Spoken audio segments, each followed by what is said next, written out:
Hello everyone, আসসালামু আলাইকুম। কেমন আছেন সবাই? আশা করি অনেক ভালো আছেন। আমিও আলহামদুলিল্লাহ অনেক ভালো আছি।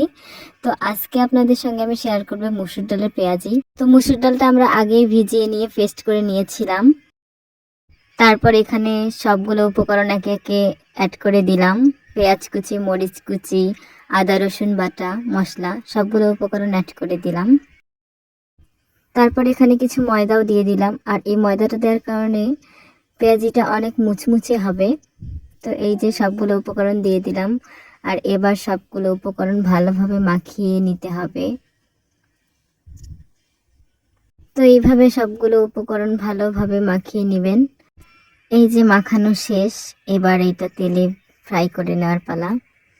তো এই যে তেল দিয়ে একটু কিছুক্ষণ গরম করে নিতে হবে।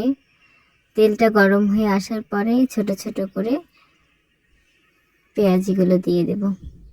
এই খাবারটা তো আমার অনেক পছন্দ। এটা বিকেলে স্ন্যাক্স হিসেবেও আপনারা খেতে পারেন। তো কার কার এই খাবারটা অনেক ভালো লাগে অবশ্যই কমেন্টে জানাবেন। তো এই যে এক পাশ হয়ে গিয়েছিল, তাই আমরা একটু উল্টে নিলাম।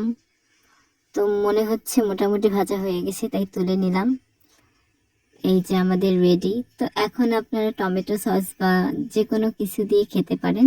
তো আমি এই যে টমেটো সস দিয়ে পেঁয়াজি খাচ্ছিলাম, আমার কাছে তো অনেক ভালো লেগেছে। তো আপনাদের কাছে ভিডিওটা কেমন লেগেছে অবশ্যই জানাবেন। সবাই ভালো থাকবেন। আল্লাহ হাফিজ।